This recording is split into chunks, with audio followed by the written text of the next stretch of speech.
The thing about Spy Hunter 2 is it's just more, better, bigger, you know. We're taking the things that were fun about the first one, just really expanding upon them and giving the player more options, making the experience much larger, much more to do, multiple ways to achieve certain objectives, more modes of play, so it's not a straight point A to point B experience anymore. We've added some arena areas where you'll get sort of locked into an area. You'll have enemies to destroy and objectives to complete in that area and before going on further on in your mission. We've also added boss battles. At the end of every region, there are 4 regions, and at the end of every region you'll face a boss on what we're kind of calling the endless highway, which is that we can stream random pieces of terrain off the disc, so the road just seems to kind of go on endless until either you destroy the boss or you get destroyed, which we think is kind of a throwback to the old arcade game, which is pretty cool. It's an upgrade of the first one. There are new transformations, so this time not only will there be the boat, the escape cycle, but there will be an off-road mode, which is user target selectable at any time. There's an off-road motorcycle. There's a snowmobile. So those are the new ones we're doing this time around. And with the transformations, the escape cycle was kind of the final damage state. The first time around, that was the only thing. This time around, we're allowing the player to actually choose to become the escape cycle and use the pieces that fly off the car as a projectile weapon in case of like a situation where they're surrounded and they want a quick escape. They can use that as a projectile weapon and continue down the road. All the weapons are back from the original, however, there's going to be a lot of upgrades this time around. So, say for example, machine guns, you'll get more ammo in the clip, they'll do more damage, they'll appear different. We've added landmines as a defensive weapon, so in addition to those, we've got, minigun, rockets that are non-targetable, non-auto-targetable, missiles that are homing. Defensively, we've still got the smoke screens, the oil slick that everybody's familiar with. Well, they'll be unlockable as you progress through the game and you achieve secondary objectives. One thing we're not forcing the player to do this time around is achieve every objective. It's mainly, the primary objectives to continue throughout the game. However, if they go back and achieve certain secondary objectives, they'll get weapon upgrades and whatnot. And the cool thing we're allowing the player to do this time is actually select which weapons to take with them on a particular mission. So as they gain more weapons, they can choose to say, put 2 machine guns in the front, 2 in the back, with a rocket launcher on the top, or maybe if they wanted to, they could select all rockets for a mission if they wanted to. So we're kind of giving the player more choices this time around in terms of weapons. The main Nostra enemies are back, the Switchblade.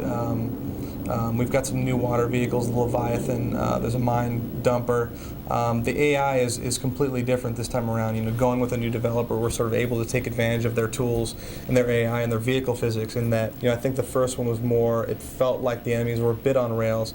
This time around, they actually have behaviors that are specific to what vehicle it is. So say, for example, there's an enemy cycle that drops mines, and you sort of need to strafe them, stay out of the path of the mines, and kind of take them at an angle to destroy them. And also there's real physics involved this time around, so ramming comes into play more, which is also kind of a throwback to the original arcade game where, if you choose to, if you've got vehicles that are coming up next to you, you can choose to kind of ram them off the road and blow them up that way. It's much more, physics are more into play this time around, real vehicle handling, which is a pretty cool upgrade.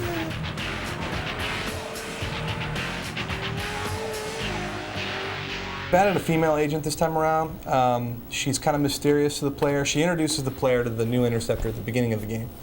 And she's a new recruit. There's not a whole lot you know about her. She'll help you during certain objectives. She'll kind of come in as a scripted event and help the player.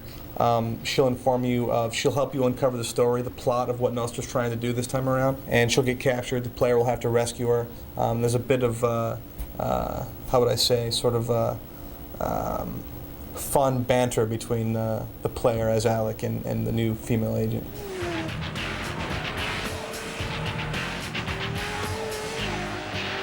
This time around we're focusing a lot more on multiplayer. We've got arenas that are built specifically for multiplayer. We're going to do split screen in arena areas where you can choose your weapons and just take on a friend in a large arena type area where the environments are sort of interactive and moving objects and things like that, which is pretty cool. We're also doing co-op play where one player controls the weapons of the car, the other player controls the driving, and then once you enter a weapons van, you can actually swap positions. In addition to that, there's also a points mode, multiplayer split screen, where you're just going through a mission level, and trying to blow objects up for points. And there's also a race mode.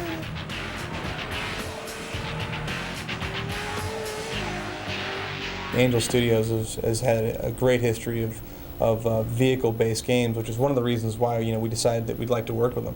I think they're having worked on Midnight Club and Smuggler's Run and whatnot, we're able to sort of take advantage of their vehicle physics, their driving mechanics, and things like that to sort of bring that element into our universe, which really has helped us sort of advance the franchise on even further. So it's been great. They brought a lot to the table. We actually spoke with her at E3, and she was really excited about it. I think that Spy Hunter having that sort of cool, slick, secret agent element to it, I think it was kind of appealing to her. Yeah, she's very excited. Very.